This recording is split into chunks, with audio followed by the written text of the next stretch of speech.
Kejaksaan Agung kembali menyita 2 mobil mewah milik Harvey Muiz tersangka kasus dugaan korupsi tata niaga komoditas timah wilayah izin usaha pertambangan PT Timah. Polda Jawa Timur menetapkan 4 kepala desa di Kabupaten Bojonegoro terkait korupsi bantuan keuangan khusus sebesar 1,2 miliar rupiah. Mantan Menkominfo Johnny Gerard Plate diduga melakukan tindak pidana korupsi dalam proyek pengadaan BTS 4G hingga menyebabkan kerugian negara 8 triliun rupiah. Banyak kasus korupsi yang terjadi di Indonesia dan banyak pula juga pencegahannya. Namun, apakah itu bekerja? Saya rasa tidak. Dari banyaknya penelitian yang dilakukan, korupsi sering terjadi karena adanya attitude yang jelek dan ataupun sikap yang buruk. Maka dari itu, kami kelompok 1 PJBL Prodi Ekonomi Pembangunan berpikir untuk mengingatkan kepada anak remaja, terkhususnya kepada anak SMK Negeri 41 Jakarta, bahwa attitude sama pentingnya dengan kecerdasan. Karakter yang dibangun dengan rasa kejujuran, peduli, dan bermoral akan menciptakan sosok pribadi yang lebih jujur dan akan menolak korupsi untuk masa yang akan mendatang.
Shalom, Om Swastiastu, Namo Buddhaya, salam kebajikan dan salam bela negara.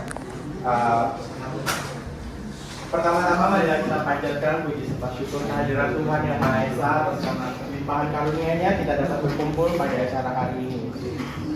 Sebelum itu izinkan kami memperkenalkan diri terlebih dahulu. Saya Muhammad Ilham Syafal Levi. Saya Nasya Syadita. Jadi tujuan kami datang ke SMK 41 Jakarta untuk melakukan pengabdian masyarakat mengenai penguatan etika bisnis dan implementasi anti korupsi.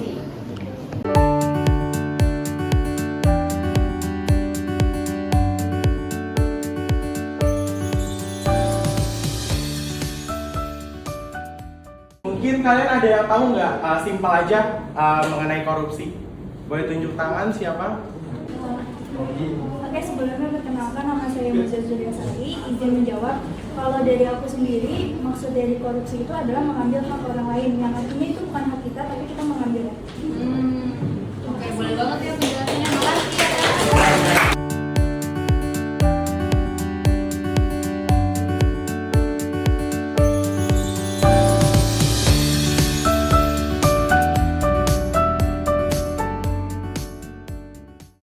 Pasar.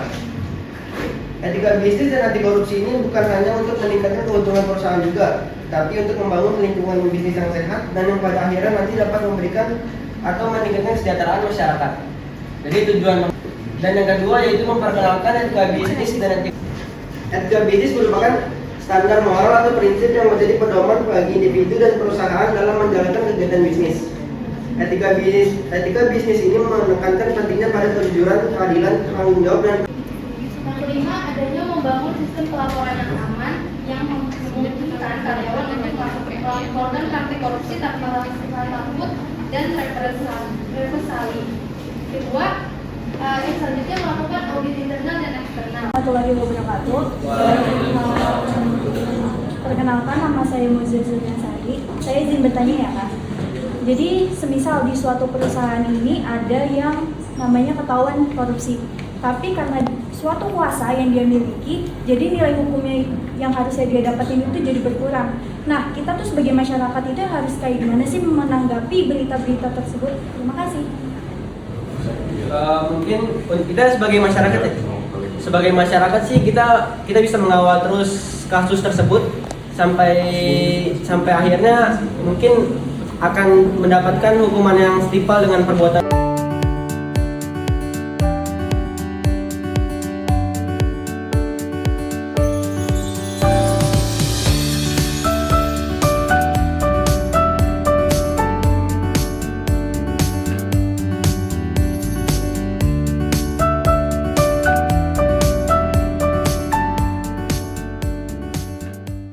Pada pemaparan hari ini yang telah kita sampaikan kepada siswa dan siswi SMK Negeri 41 Jakarta sangatlah bermanfaat untuk para siswa dan siswi yang ingin memulai bisnisnya sejak usia dini.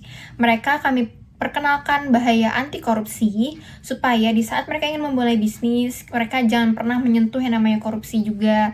Terus juga kami memaparkan bagaimana cara etika berbisnis dengan baik supaya nanti ke depannya mereka dapat menjalankan bisnis mereka itu dengan lancar dan juga tanpa adanya korupsi. Untuk pada pemaparan hari ini, siswa dan siswa SMK Negeri 41 juga mendengarkan penjelasan dari pemaparan materi kami dengan baik.